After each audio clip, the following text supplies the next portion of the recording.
미국의 통계 사이트 와이즈보터에서 조사한 작년 2023년 통계에 따르면 한국은 우울증에 걸리는 사람들이 100명당 2.6명이라고 합니다. 그래서 세계 몇일까요? 183입니다. 낮죠. 굉장히 낮습니다. 이것만 보면 한국은 정신적으로 굉장히 건강한 나라입니다. 그런데 이상한 것은 이렇게 우울증에 걸리는 확률은 굉장히 낮은데 한국의 자살률은 10만 명당 28.6명으로 세계 4위라고 합니다. 뭐 통계마다 조금 다르긴 하지만 어떤 통계를 보면 OECD 1위다라고 하는 뭐 이런 통계도 있죠. 뭐 우울증에 걸린다고 해서 다 자살하는 것은 아니지만 한국은 유독 반비례하게 느껴지는 것입니다. 제가 곰곰이 생각해 봤어요. 왜 이렇게 반비례할까? 왜 이렇게 우울증과 자살률이 다르게 나타날까를 생각해 보면 아마도 한국은 정신과 치료에 아주 소극적이지 않을까 그런 생각을 해봅니다. 여러분 그렇잖아요. 감기 걸려서 우리 병원 가는 거 아무렇지 않게 생각합니다. 어디 다쳐서 병원 가서 깁스하는 거 아무렇지 않게 생각합니다. 그런데 정신과에 가서 내가 치료를 받는다? 이건 굉장히 좀 뭐랄까요? 충격적이죠. 뭔가 내게 심각한 문제가 생긴 것 같은 그런 느낌이 들죠. 그리고 이건 일시적인 게 아닐까라고 생각하고 그냥 넘겨버릴 때도 있죠. 혹시 또 다른 사람이 내가 정신과 치료받는 것을 볼까봐 두렵기도 하죠. 저 같은 경우도 그럴 것 같습니다. 그러다 보니까 뭐 다른 병원은 쉽게 찾아도 정신과 치료를 잘 받지 않기 때문에 아마도 우울증이라고 확인된 사람이 적지 않을까 그런 생각이 드는 것이죠. 특히 여러분 그리스도인들에게는 우울증이라는 말이 좀 어울리지 않지 않습니까? 제가 한 10여 년 전쯤에 신학교 다닐 때 그때 전도사님들과 토론을 했어요. 과연 그리스도인이 우울증에 걸릴 수 있나? 아니 여러분 기쁨이 우리 그리스도인의 표징이지 않습니까? 항상 기뻐하라 했지 않습니까? 그런데 어떻게 거듭난 신자가 우울증에 걸릴 수 있냐라는 거죠. 그런 문제로 토론을 했던 적이 있었습니다. 어려운 문제예요. 뭐 쉽게 답을 내릴 수는 없는 그런 문제입니다. 그런데 여러분 사실 그리스도인들도 얼마든지 우울증에 걸릴 수 있습니다. 우리가 감기에 걸릴 수 있듯이 우리의 육신이 바이러스에 의해서 감기에 걸릴 수 있듯이 우리의 마음도 바이러스에 걸릴 수 있는 것이죠. 그래서 우울함에 이렇게 깊게 빠질 수 있는 것입니다. 여러분 어떻습니까? 여러분들은 우울할 때가 있습니까? 표정 보면 다들 밝지만 제가 우울할 때 있습니까? 그러니까 몇 분이 고개를 끄덕이셔요. 우울할 때가 있습니다. 여러분 저도 우울할 때가 있어요. 최근에도 우리 성도님들 가운데 좀 이렇게 사정들이 생기니까 여러분들은 저를 불쌍히 여기셔야 돼요. 저는 감정 노동자입니다. 어떻게 본다면 우리 교회 안에 일어나는 모든 일들은 또 우리 성도님들 삶 속에서 일어나는 모든 일들은 그렇게 생각하지 않으려고 해도 제 책임인 것 같이 느껴집니다. 제가 기도에 소홀해서 제가 잘 챙기지 못해서 그런 일이 일어난다라고 하는 생각을 저는 떨쳐버리기가 힘들어요. 그래서 교회는 근데 늘 좋은 일만 있을 수 없지 않습니까? 때로는 누군가가 교회를 떠나기도 하고 또 누군가가 잠수를 타기도 하고 그런 일들은 항상 있어요. 항상 있어 왔어요. 그런데도 불구하고 그게 제 때문이 아니고 하나님께서 우리에게 주시는 어떤 또 거룩한 뜻이 있다는 것을 믿음에도 불구하고 우울한 건 우울한 거예요. 그죠? 물론 이겨내야죠. 물론 극복하는 거죠. 하지만 그런 문제들이 우리에게 찾아오는 겁니다. 그래서 목사님들 가운데 우울증 환자가 많아요. 제가 보면 병원을 안 가서 그렇지 우울증 환자가 많아요. 특히 사모님들 가운데 우울증 환자가 많습니다. 그 성도님들의 모든 문제를 자기가 혼자 짊어지는 거예요. 목사니까 또 다른 사람한테 힘들다고 말하지도 못하잖아요. 그러다 보니까 더 깊은 우울증에 빠지는 경우가 있죠. 여러분, 우울증 또한 우리가 갖고 있는 죄의 흔적입니다. 여러분, 병이 우리에게 찾아오는 것은 죄의 흔적들이죠. 여러분, 루터는 이렇게 말했습니다. 우리는 의인인 동시에 죄인이다 라고 했습니다. 우리는 예수 그리스도를 믿음으로 말미암아 의롭게 됐습니다. 우리는 저 천국이 보장된 사람들입니다. 그러나 우리가 발을 이 땅에 딛고 살아가는 동안에는 우리는 여전히 죄인입니다. 이걸 사실 수학적으로 설명할 수가 없어요. 그죠? 어떻게 의인인 동시에 죄인입니까? 의인이면 의인이고 죄인이면 죄인이지 어떻게 의인인 동시에 죄인입니까? 하지만 성경은 우리에게 그렇게 가르쳐주고 있는 것입니다. 그래서 우리는 예수를 믿지만, 그래서 기쁨의 삶을 살아가지만, 그래서 예수 믿는 것 때문에 참 인생이 그래도 가치가 있고 의미가 있고 행복함을 맛보지만 또 반면에는 우울한 거예요. 문제가 찾아오니까 끊임없이 죄의 흔적들이 우리를 끌어당겨서 이 땅바닥으로 내팽겨 치니까 그런 문제들이 우리에게 나타나는 겁니다. 그래서 우울증, 공황장애 이런 것들이 우리에게도 얼마든지 찾아올 수 있어요. 여러분, 우울한 성도들을 대할 때 쉽게 기도해서 이겨내세요 라고 말하지 마십시오. 물론 기도해서 이겨내야죠. 근데 기도한다고 그게 당장 고쳐지는 게 아니라는 것입니다. 아니, 믿음을 가지세요. 믿음 있는 사람이 왜 그렇게 극복을 못합니까? 이렇게도 여러분 쉽게 말하지 마세요. 감기 걸렸을 때 믿음을 가지면 당장 낫습니까? 아니잖아요. 왜 웃으시죠? 그런 게 아니지 않습니까? 하나님께서 다 해결해 주십니다. 걱정하지 마세요. 물론 그런 말이 때로는 위로가 될 수 있어요. 하지만 정말 마음의 깊은 상처와 고통 속에 신음하고 있는 성도들에게 그런 말 한마디로 해결된다고 하는 것은 너무 단순한 논리가 되는 것이죠. 이런 말들을 우리가 듣다 보니까 우리 그리스도인들조차도 그럼 나는 왜 이렇게 믿음으로 못 이겨내지? 라고 하는 생각을 하게 되는 거죠. 나는 믿음이 없나? 나는 왜 안 기쁘지? 나는 왜 이렇게 극복 못하지? 나도 믿음이 있는 사람인데, 나도 예수를 믿는 사람인데 내 믿음은 가짜인가? 라고 하는 생각으로 가게 돼버리고 마는 것입니다. 아닌 것이죠. 우리 인생은요, 그렇게 쉽게 답을 내릴 수가 없어요. 우리의 문제는 그렇게 무자르듯이 당장 해결되는 것이 아닙니다. 복잡합니다. 우리 인간은 굉장히 복잡해요. 어떤 약도 어떤 사람에겐 듣지만 어떤 사람에게는 안 듣잖아요. 신기합니다. 그죠? 또 어떤 체질은 이런 문제는 또 이렇게 해결되지만 저런 체질은 또 이런 문제에서 해결이 안 됩니다. 사람마다 다 다른 거죠.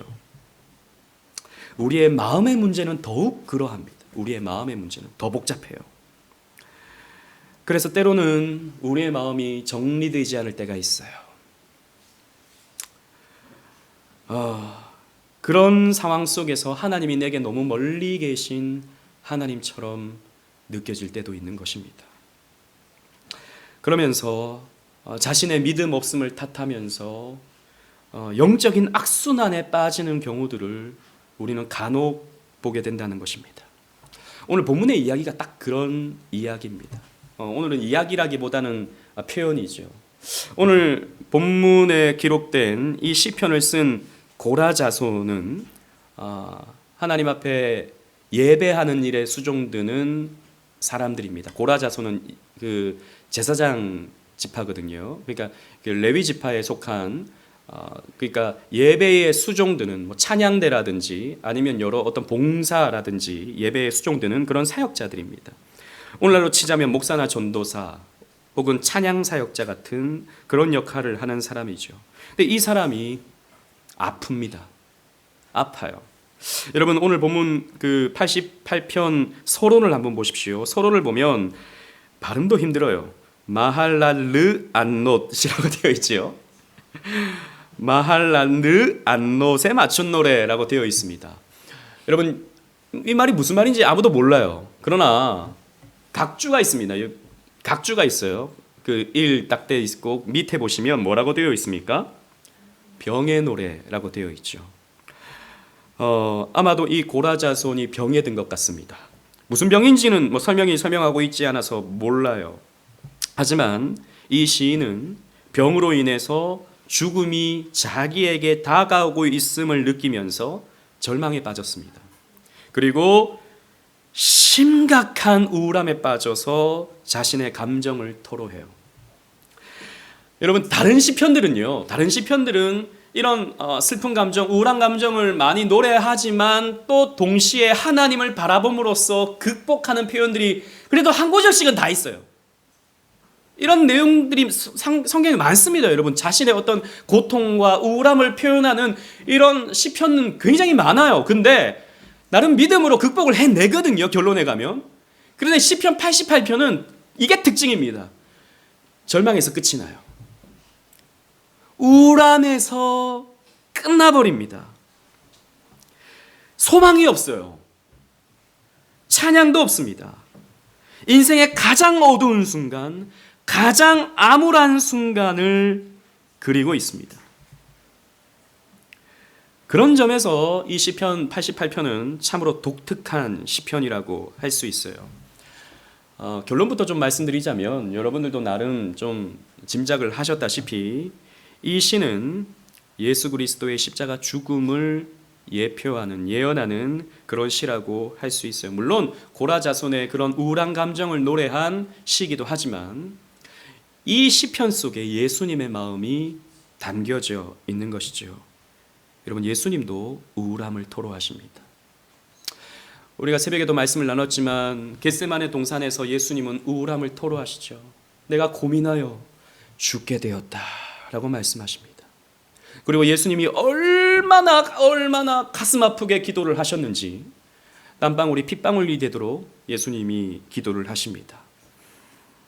그래서 여러분, 이 우울함은 그리스도인에게도 나타나는 흔적입니다. 죄의 흔적입니다.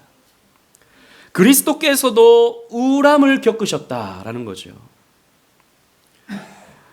오늘을 살아가는 우리에게 이것이 어떤 의미인지, 이 시편이 우리에게 어떤 메시지를 주는지, 또 예수 그리스도의 죽으심과 어떤 관련이 있는지 함께 살피면서 오늘 우리가 은혜를 나눠보고자 합니다. 병은 단순히 나를 괴롭게 하는 것 정도가 아니죠. 여러분, 세상 사람들은 병에 걸렸다 그럼 아유 재수가 없네, 아유 내가 왜 병에 걸렸을까, 자신의 어떤 생체 리듬을 또 혹은 생활 습관을 고치고 혹은 좋은 병원을 찾아서 다니려고 애를 쓰겠지만, 물론 우리도 그렇게 해야 됩니다. 하지만 우리는 병의 신학적인 의미를 한번 생각해 봐야 돼요. 왜 인생에게 병이 찾아왔습니까? 왜 인생에게 병이 찾아왔나요? 근본적으로 바로 불순종 때문입니다. 인간의 죄 때문입니다. 생명이신 하나님과 인간이 거리를 두게 되었을 때 그때 인간에게 병이라는 것이 찾아오는 거예요. 즉 병이라는 것은 생명과 거리가 먼 것입니다. 내가 병이 들었다라고 하는 것은 생명이 나에게서 멀어지는 거예요. 그런 차원에서 인간은 죄로 인해서 병을 얻게 되었다라고 우리는 생각해 볼 수 있습니다. 하지만 이것은 근본적인 이유를 설명하는 것이지 우리의 삶에 찾아오는 병은 나의 어떤 특별한 죄 때문이 아니라는 것, 여러분 제가 자주 말씀드렸죠. 그러니까 우리에게 병이 찾아온다는 것은 어떤 의미냐? 네가 죄를 지었어, 그래서 네가 병 걸린 거야, 이게 절대 아니고요. 하나님이 우리에게 가르쳐 주는 것입니다. 여전히 내가 이 땅에 발을 딛고 살아가면서 여전히 죄인으로 살아가고 있는 이 순간이 얼마나 고통스러운 것인지 가르쳐 주시는 거예요. 우리 죄를 갖고 있잖아요. 죄를 짓고 살아가고 있잖아요. 그 흔적으로서 우리에게 병이라는 것이 찾아온다라는 겁니다. 여러분, 병이라는 것은 누구에게나 찾아오는 거예요. 물론 중병이 있고 경한 병이 있지만 어쨌든 병이라는 것은 누구에게나 찾아오는 거죠. 우리가 죄인이기 때문입니다. 우리가 이 죄를 다 씻어내지 못했기 때문입니다. 그러니까 상태적으로 말입니다. 우리의 존재론적으로 말하는 게 아니라. 그래서 인간의 죄가 얼마나 사람을 비참하게 만드는가를 가르쳐 주는 것이죠. 여러분, 정리하자면 병은 항상 고통을 수반합니다. 우리는 살아가면서 여러 종류의 고통을 경험하죠. 인간관계에서 오는 고통도 있습니다. 열악한 노동 환경에서 오는 고통도 있습니다. 하지만 병은요, 그 어떤 고통보다도 직접적입니다. 병에 걸리면요, 힘듭니다. 안타깝지만 우리 교회 성도님들 가운데서도 지금 이렇게 어떤 몸이 안 좋고 또 치료를 받아야 되는 그런 분들이 있죠. 고통스럽습니다. 이건요, 다른 사람한테 다 말도 못해요. 힘들다고, 고통스럽다고. 왜? 그런 말들을 사람들은 별로 안 좋아하잖아요. 내가 힘들다, 내가 고통스럽다. 옆에 있는 사람이 계속 그런 말 들으면요, 좀 지쳐요. 힘들어요. 그러다 보니까 말을 또 안 하게 되죠. 더 힘듭니다. 아픈 사람은 그래서 서러운 거예요. 그래서 병에 걸린다는 것, 몸에 어떤 고통이 찾아온다고 하는 것은 우리 초등학생들도 이해할 수 있을 정도로 직접적인 어떤 고통입니다. 그래서 하나님은 우리에게 남녀노소를 불문하고 죄는 고통스러운 결과를 초래한다라고 하는 것을 하나님이 우리에게 병을 통해서 가르쳐 주시는 거예요. 따라서 신자인 우리는 병을 통해서 그 배후에 놓여져 있는 죄라는 실체를 볼 줄 알아야 됩니다. 앞에서 말씀드린 것처럼 우리 중에 그 누구도 병에 걸리지 않는 사람이 없습니다. 그렇다면 병에 걸렸을 때 몸의 고통을 통해 이 생각을 여러분들은 하셔야 되는 거예요. 죄라는 것은 이렇게 나를 고통스럽게 만드는 것이구나. 내가 특별한 죄를 지어서가 아니에요. 죄인인 나, 뼛속까지 죄인인 내가, 이 나를 얽어매고 있는 이 죄가 나를 이렇게 고통스럽게 만드는 것이구나 라고 하는 것을 여러분들은 생각할 수 있어야 됩니다. 그런 면에서 이 병이라고 하는 것은요, 내 죄를 발견해내는 좋은 방편이에요. 그리고 두 번째로 병은요, 죽음을 보게 해줍니다. 우리에게 죽음을 생각하게 만들어줘요. 이때의 죽음이란 단순히 몸의 죽음만이 아니죠. 인생 전체에 넓게 펴져 있는 죄로 말미암아 우리에게 들여워지는 악의 영향력을 말하는 것입니다. 여러분, 삶의 힘듦, 노동의 고단함, 인간관계의 어려움, 자존감의 망가짐, 원하는 일을 하지 못하는 것, 이 모든 것이 원인이 무엇이냐? 바로 죄가 가지고 오는 죽음의 그림자다라는 것이죠. 우리는 이것을 병을 통해서 복합적으로 느끼게 됩니다. 여러분, 죽음을 생각해 보십시오. 죽음을 한번 생각해 보십시오. 죽음이란요, 생명의 반대말입니다. 죄를 지었을 때 우리의 삶에, 아담이 죄를 지었을 때 인간의 삶에 죄가 드리워졌고 죽음이 찾아오게 된 것이죠. 그래서 여러분, 우리는요, 이 죄를 안고 살아가기 때문에 우리는 말을 할 때도, 생각할 때도, 일을 할 때도, 사람을 만날 때도 우리에게는요, 죽음의 그림자가 드리워져 있습니다. 우리 이거 잘 생각하지 못해요.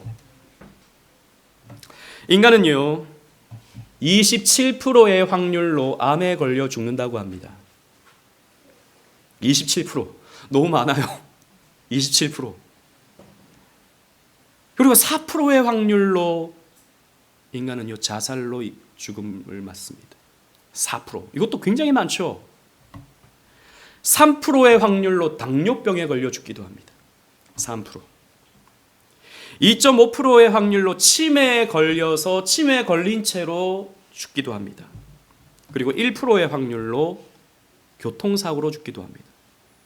100명 중에 1명은 교통사고로 죽는 거예요. 총합 100%의 확률로 우리는 다 죽습니다. 한 명도 죽음을 벗어날 수가 없어요. 2%의 확률로요, 100명 중에 2명은요 40살이 되기 전에 죽습니다. 미안해요, 40살 아래. 확률을 본다면 그런 거예요. 여러분들은 아닐 거라고 생각합니다만 남자는 더 빨리 죽어요. 남자라면 40살 전에 죽을 확률이 100살까지 살 확률보다 낮다고 합니다. 생각보다 빨리 죽는 거예요, 남자들이.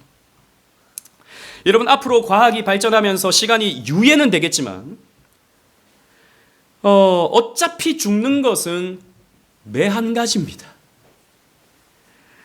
그런데 우리 이 100%의 죽음을 우리는 잘 인지하지 않고 살아간다는 것이죠. 마치 우리는 계속 살 것처럼 생각하고 살아간다는 것입니다. 그래서 실존주의 철학자들, 실존주의 작가들의 글을 이렇게 읽어보면 인생이 너무 무의미하다는 거죠. 어차피 죽는 거 뭐 허무하다는 것입니다. 돈을 많이 벌어도 죽고, 돈을 못 벌어도 죽고, 인플루언서도 죽고, 무명의 사람도 죽고, 힘 있는 사람도 죽고, 힘 없는 사람도 죽습니다. 그래, 어차피 죽을 거 뭘 이렇게 열심히 사나? 그냥 살자. 아니면 그냥 죽자. 라고 하는 것이 실존주의에 빠져 있는 사람들의 모습이죠. 이런 사람들은 우주는 나에게 너무 뭐랄까요? 뭐라고 표현했나요?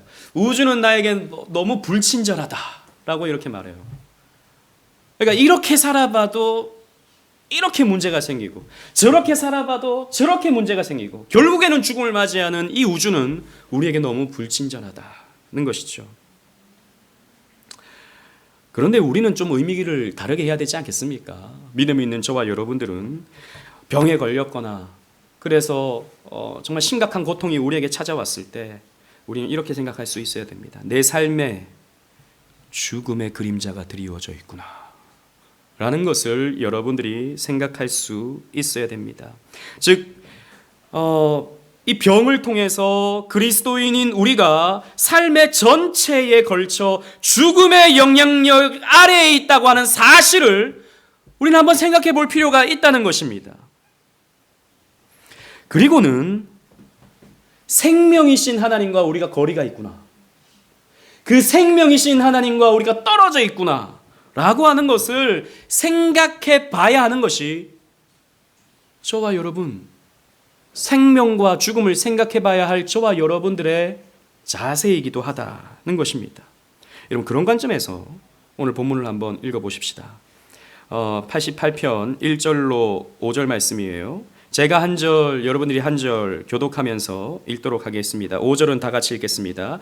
여호와 내 구원의 하나님이여, 내가 주야로 주 앞에 부르짖었사오니. 시작. 나의 기도가 주 앞에 이르게 하시며 나의 부르짖음에 주의 귀를 기울여 주소서. 물은 나의 영혼에는 재난이 가득하며 나의 생명은 수월에 가까웠사오니 나는 무덤에 내려가는 자 같이 인정되고 힘없는 용사와 같으며. 다 같이 시작. 죽은 자 중에 던져진 바 되었으며 죽임을 당하여 무덤에 누운 자 같으니이다. 주께서 그들을 다시 기억하지 아니하시나니 그들은 주의 손에서 끊어진 자니이다. 아멘. 지금 시인은 자신의 생명이 스올, 즉 음부에 가까웠다고 느끼고 있습니다. 즉 죽음의 공포를 느끼고 있는 거예요. 그래서 이 시인은요, 무덤에 들어가는 자 같이 스스로가 느껴집니다. 죽은 자 가운데 던져진, 지금 시체가 막 쌓여 있는 그런 곳에 던져진 것 같은 무력감, 그리고 절망의 상황을 지금 이 시인은 느끼고 있는 거죠. 그런데 더 큰 문제는 뭐냐? 더 심각한 문제는 뭐냐? 마치 하나님이 자신을 버린 것처럼 느껴졌다는 것입니다. 아니, 내가 이렇게 하나님 앞에 기도했는데 1절 2절 보십시오. 하나님께 부르짖었잖아요. 내가 이렇게 부르짖었는데 왜 하나님 아무런 응답을 안 해주십니까? 왜 나를 이 병에서, 이 우울함에서 건져주질 아니하십니까? 라면서 지금 울부짖고 있는 것입니다. 그리고 6절 7절 말씀을 보십시오. 제가 6절을 읽겠습니다. 7절 다 같이 읽고요. 주께서 나를 깊은 웅덩이와 어둡고 음침한 곳에 두셨사오며. 시작. 주의 노가 나를 심히 누르고 주의 모든 파도가 나를 괴롭게 하셨나이다. 하나님께서 자기의 기도를 안 들어주실 뿐만 아니라 하나님이 나를 웅덩이와 어둡고 음침한 곳에 두셨구나 라고 생각하는 거예요. 주님이 나를 바라보시면서 진노하셔서 내 삶에 이런 파도가 나를 심각하게 고통스럽게 하고 있다고 이렇게 표현하고 있는 것입니다. 마치 하나님이 자신에게 화를 내는 것처럼 말이죠. 아니, 하나님이 응답을 안 해주시는 거, 이건 너무 좀 야속해요. 이건 야속함으로 끝날 수 있어요. 근데 하나님이 나에게 매를 드시는 거예요. 죽을 것 같은 나에게. 하나님이 나를 벌하시는 것 같이 느껴지는 겁니다. 그래서 이 시인은요, 너무너무 힘듭니다. 하나님 왜 이렇게 나를 힘들게 하십니까? 하나님 왜 이렇게 잔인하십니까? 내가 뭘 그렇게 잘못했습니까? 다른 사람들은 편안한데 왜 나에게만 이렇게 혹독하십니까? 라고 하나님 앞에 울부짖는 것이죠. 여러분, 이런 표현이 누구를 떠올리게 합니까? 누구를 떠올리게 하나요? 그건 나중이고 우리 욥을 떠올리게 만들죠.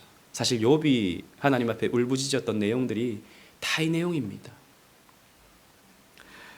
그리고 이 시편 88편의 질문이기도 하죠. 그러나 여러분 기억하세요. 중요합니다. 혹 여러분들 마음속에서 이런 마음이 들 때 이 생각을 하셔야 됩니다. 여러분, 우리도 이런 생각이 들 때가 있거든요. 하나님 전지전능하시잖아요. 모든 것을 하시잖아요. 그러면 여러분, 이 세상에 일어나는 모든 일은 하나님의 허락하에서 이루어지잖아요. 그럼 내게 찾아오는 고통의 문제도 누가 허락하신 겁니까? 하나님이 허락하신 거잖아요. 그러니까 하나님이 야속하게 느껴진다는 것이죠. 그러니까 하나님이 원망스럽게 느껴질 수 있다는 것이죠. 그러나 여러분, 그때 여러분들은 이렇게 생각하셔야 되는 것입니다. 하나님이 진노하시는 것은 나에게 진노하시는 게 아니에요. 하나님이 진노하시는 것은 여러분들에게 진노하시는 게 아닙니다. 여러분들 안에 있는 죄에 대하여 진노하시는 거예요. 여러분 안에 있는 악에 대하여 진노하시는 겁니다.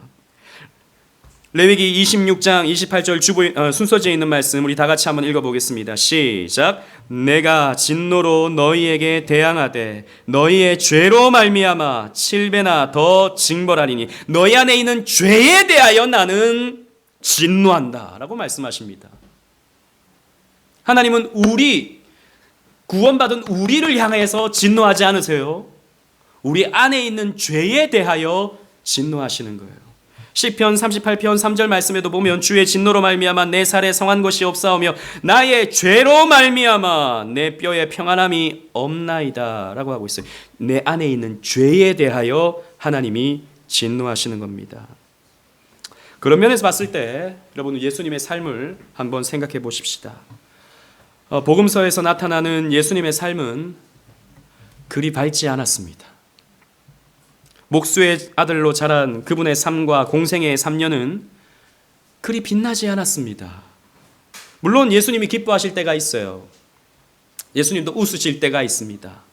하지만 복음서 전체를 보면 예수님께서 굉장히 침울하셨던 것을 우리는 말씀을 통해서 살펴볼 수 있죠. 여러분 예수님도 병에 걸리셨습니다. 이사야 53장 3절 말씀 보십시오. 제가 읽겠습니다. 그는 멸시를 받아 사람들에게 버림받았으며 간고를 많이 겪었으며 질고를 아는 자라 라고 했습니다. 여기서 이 질고라는 말이 질병입니다. 병입니다. 마치 사람들이 그에게서 얼굴을 가리는 것 같이 멸시를 당하였고 우리도 그를 귀히 여기지 아니하였도다 라고 했습니다. 이 번역은 신약 성경과 일치를 이루어야 될 필요가 있습니다. 신약 성경에 보면 이 예수님에 대해서 연약과 병이라고 표현하고 있어요. 그러니까 이 이사야 53장 3절 말씀을 마태복음 8장 17절에서 이렇게 인용하고 있는 것을 볼 수 있습니다. 다 같이 읽어보겠습니다. 시작. 이는 선지자 이사야를 통하여 하신 말씀에 우리의 연약한 것을 친히 담당하시고 병을 짊어지셨도다 함을 이루려 하심이더라. 아멘. 예수님께서 우리의 병을 짊어지셨습니다. 그래서 예수님도 병을 앓으셨어요. 병을 앓으셨다라는 말은 병에 걸리셨다라는 그런 의미입니다. 여러분 예수님도 병에 걸리셨어요. 제가 예전에 이전교회에서 제가 예전에도 한번 말씀드린 적이 있었는데 제가 이렇게 설교를 했습니다. 예수님도 병에 걸리셨었다. 근데 그때 제가 끝나고 그 야단 맞았어요. 예수님이 무슨 병에 걸리시냐. 예수님은 병을 고치시는 분이시지 무슨 예수님이 병에 걸리시는 분이냐. 저한테 그렇게 야단을 치셨는데 저는 아무리 생각해도 예수님은 병에 걸리셨어요. 왜? 성경이 그렇게 말해주고 있거든요. 그리고 여러 신학자들이 그렇게 말을 하고 있습니다. 여러분, 예수님이 왜 병에 걸리셨죠? 우리의 죄를 대신 가져가시기 위함입니다. 우리의 저주를 예수님께서 대신 가져가시기 위함이에요. 그리고 또 하나, 우리의 병에 걸렸을 때 그 고통을 예수님께서 공감하시기 위함입니다. 체휼하시기 위함이에요. 동정하시기 위함입니다. 그래서 예수님도 병에 걸리셨어요. 예수님도 다치셨어요.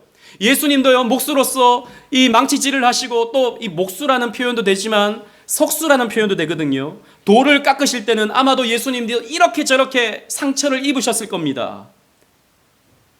때로는 나무를 하시다가 뼈가 부러졌을 수도 있죠. 예수님도 그런 상황들을 많이 겪으셨습니다. 그래서 우리의 고통을 아신다고요. 그래서 여러분이 힘들 때, 정말 아파서 고통스러울 때 아무도 몰라요, 내 아픈 건. 그렇잖아요. 말을 또 다 못하니까. 여러분, 이건 아시기 바랍니다. 주님께서는 아십니다. 여러분들의 고통을 아셔요. 여러분들의 그 눈물과 힘겨움과 그 눌림과 그 두려움을 우리 주님께서도 아십니다. 그래서 예수님께서 이 땅에 오셔서 하나님 나라를 이루어 가시죠. 하나님 나라를 보여주시죠. 하나님 나라를 시작해 주시는데, 그 시작에 나타나는 표지가 무엇입니까? 병을 고치시는 겁니다. 그래서 예수님께서 굳이 이 땅에 오셔서 하시는 일은 병을 고치시는 거예요. 이게 무슨 말입니까? 인간에게 있는 근본적인 죄의 문제를 예수님께서 해결해 주신다라고 하는 그런 의미가 되는 것입니다. 그런 관점에서 예수님은 우리의 죽음까지도 짊어지셨어요. 그래서 예수님은요, 우울하셨습니다. 아까 말씀드린 것처럼 겟세마네 동산에서 예수님은요, 우울증 환자처럼 말씀하십니다. 왜 나와 함께 기도하지 못하느냐? 제자들아, 나와 함께 깨어 기도해다오. 나는 기도가 필요하단다. 내가 지금 고민하여 죽게 되었다. 죽음 앞에서 예수님은요, 누구보다도 우울해하십니다. 그리고 오늘 본문을 보십시오. 8절로 10절. 이 말씀을 우리 예수님의 감정을 예언한 말씀이라고 생각하면서 읽어보십시다. 8절부터 10절까지입니다. 제가 8절 읽고 9절 여러분들이 읽고 10절 다 같이 읽겠습니다. 주께서 내가 아는 자를 내게서 멀리 떠나게 하시고 나를 그들에게 가증한 것이 되게 하셨사오니 나는 갇혀서 나갈 수 없게 되었나이다. 시작. 곤란으로 말미암아 내 눈이 쇠하였나이다. 여호와여, 내가 매일 주를 부르며 주를 향하여 나의 두 손을 들었나이다. 주께서 죽은 자에게 기이한 일을 보시겠나이까? 유령들이 일어나 주를 찬송하리입니까? 여러분 보십시오. 이 우울한 노래를 보십시오. 지금 죽음이 나를 둘러싸고 있다라고 노래하고 있습니다. 그리고 이렇게 말합니다. 나를 살려주시지 않는다면 하나님 유령으로 찬송을 받으시겠습니까? 내가 죽어있는 상태에서 하나님 찬송 받으시겠습니까? 나를 이렇게 내버려 두실 겁니까? 라고 이렇게 울부짖고 있는 것입니다. 그런데 그럼에도 불구하고 하나님은 침묵하시더라 라는 거예요.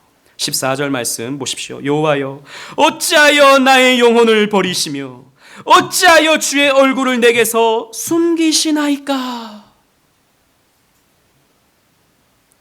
여러분, 예수님도 이렇게 울부짖으셨죠. 마태복음 27장 46절에 제9시쯤에 그 오후 3시쯤에 흑암이 온 땅을 덮고 있을 때 예수님께서 이렇게 외치셨습니다. 엘리 엘리 라마 사박다니. 이게 무슨 뜻이었습니까? 나의 하나님 어찌하여 나를 버리셨나이까? 하나님이 성부께서 예수님께 등을 돌리셨습니다. 영원 전부터 언제나 성자를 바라보시면서 기뻐하셨던 예수님께서, 성부께서 예수님께 고개를 돌리셨습니다. 나는 저를 모른다. 나는 저를 고치지 않겠다. 나는 저를 살리지 않겠다. 라고 하시는 듯하게 느껴지는 것입니다. 여러분, 예수님은 유기당하셨어요. 예수님은 십자가상에서 유기당하셨습니다. 왜 예수님께서 유기를 당하셨습니까? 우리는 이 답을 너무 식상하게 알고 있습니다. 저와 여러분들의 죄 때문이죠. 저와 여러분들의 죄 때문에 하나님은 우리를 버리셔야 옳습니다. 그게 정입니다.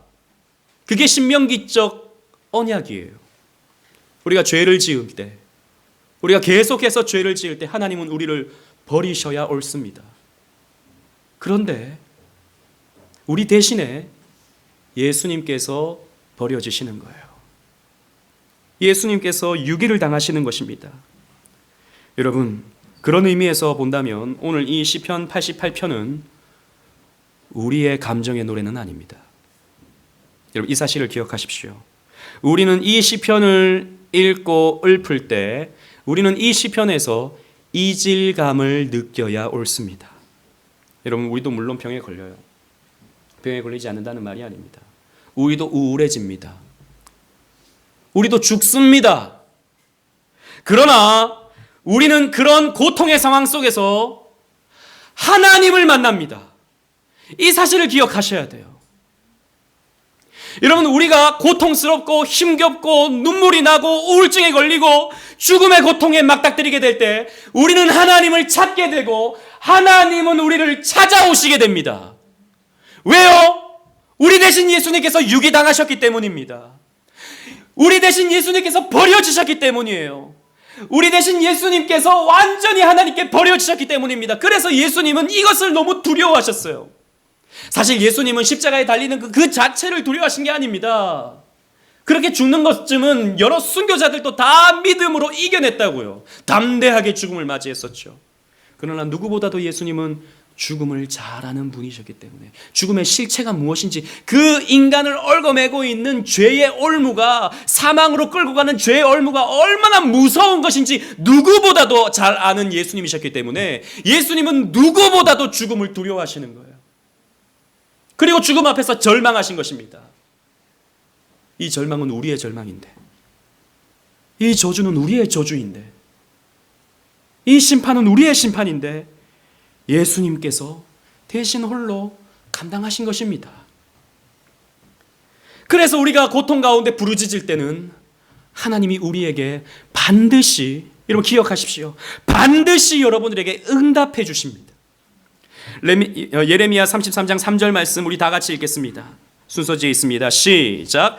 너는 내게 부르짖으라. 내가 내게 응답하겠고 내가 알지 못하는 크고 은밀한 일을 내게 보이리라. 아멘. 부르짖으면 내가 너에게 응답하겠다라고 약속하셨습니다. 우리가 잘해서요? 아니요.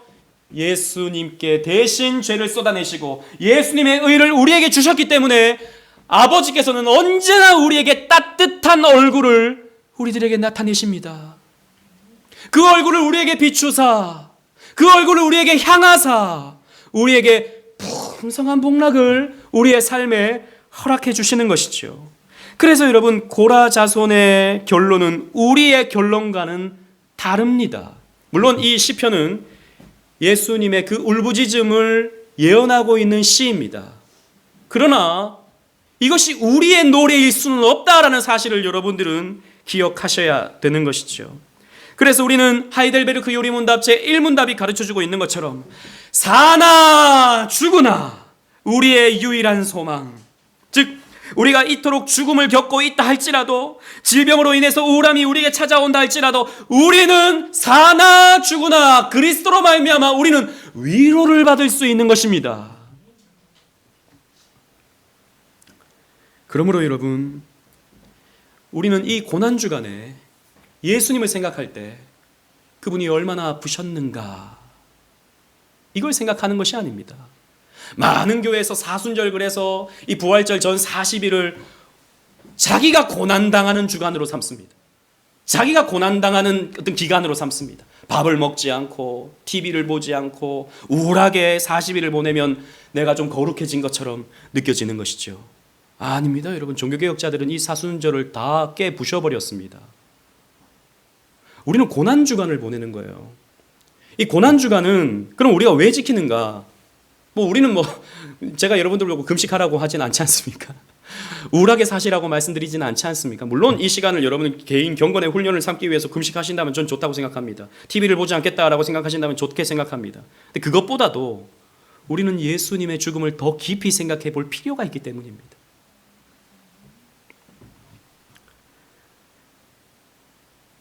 예수님께서 그 어둠 가운데 들어가셨어요.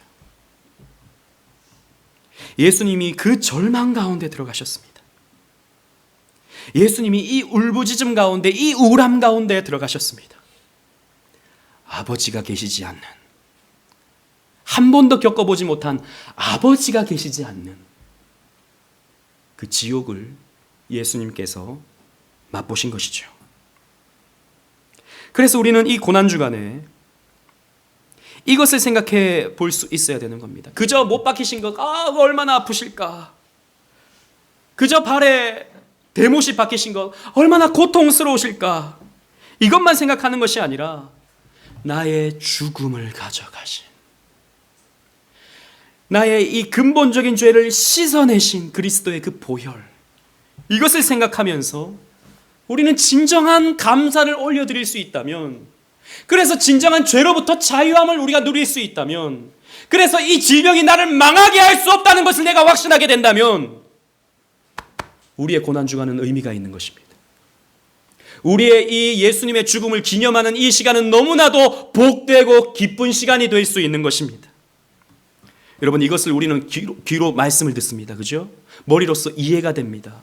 머리로서 예수님이 그렇게 나의 저주를 가져가셨구나. 나의 절망을, 나의 병으로 찾아오는 나의 그 우울함을 예수님께서 가져가시는구나. 머리로는 이해가 됩니다. 그러나 우리 주님은 그것만 주시는 것이 아닙니다. 말씀만 주시지 않아요. 실제로 자신의 살과 실제로 자신의 보혈까지 우리에게 주십니다. 이것을 먹는 자는, 이것을 마시는 자는 병에서 찾아오는 저주로부터 해방된다고 하는 것을 우리에게 확신시켜 주는 거예요. 너는 병 때문에 망하는 자가 아니다. 너는 죽음 때문에 망하는 자가 아니다. 이것을 우리에게 확신시켜 주기를 원하시는 것입니다. 그 생명 없음, 그 하나님 없음을 누구보다도 잘 아시는 성자께서 이 땅에 오셔서 십자가를 지시고 그 길을 걸어가시기를 선택하셨습니다. 우리를 위한 길이었습니다. 그러므로 말씀을 맺겠습니다. 기억하십시오. 예수님은 죄가 없으셨습니다. 그래서 그분은 질병도 죽음도 우울도 겪을 수가 없는 분이셨습니다. 그런데 그분께서 저와 여러분들과 같은 인간이 되셔서 저와 여러분들의 죄를 다 짊어지셨습니다. 그래서 예수님께서 겪으시는 이 모든 우울은, 이 죽음은 바로 저와 여러분들의 추하고 더러운 죄 때문입니다. 여러분, 이 시간 생각해 보십시다. 우리 안에 있는 죄, 그 또아리를 틀고 있는, 여전히 내 삶을 갉아먹고 있는 그 본질적인 죄를 말입니다. 그리고 그 죄는 이제 예수님께서 가져가십니다. 우리는 조금씩 성화의 과정을 통해서 그 죄가 깎여지고 있다는 사실을 여러분 기억하셔야 됩니다. 그래서 예수님께서 질병을 가져가시고 우울을 가져가시고 죽음을 가져가시는 겁니다. 그래서 천국에는 더 이상 병이 없습니다. 천국에는 더 이상 죽음이 없습니다. 우울함도 없습니다. 우리에게 이제 찾아오는 모든 질병과 우울함은 우리에게 작별 인사를 하러 찾아오는 겁니다. 유은아, 너에게는 앞으로 이제 질병이 없을 거야 라고 작별 인사하러 유은이에게 찾아오는 거예요. 저에게도 마찬가지고 여러분들에게도 마찬가지입니다. 그럴 때 여러분 약 잘 먹고 치료 잘 받아서 잘 보내주세요. 잘 가라. 다시 볼 일 없을 거야. 이제 천국 가면 너를 볼 일이 없을 거야. 지긋지긋한 병아, 잘 가거라. 그렇게 떠나 보내주면 되는 것입니다. 죽음도 마찬가지죠. 따라서 우리는 이 시편 88편을 통해 죄의 본질, 죽음의 본질을 생각하셔야 됩니다. 그 가운데 그리스도를 생각하십시오. 우리를 위해 죽음의 최후의 본질을 맞대면하셨던 그분, 그래서 우리의 모든 질병의 고통과 우리의 우울함을 함께 공감해 주시면서 대신 가져가 주시는 그분, 그분을 여러분들 영접하시고 그분을 또 날마다 가까이 하시면서 그분과 교제하심으로 그분의 은혜를 듬뿍 받아 누리는 저와 여러분들 되시기를 주님 이름으로 축원합니다. 아멘.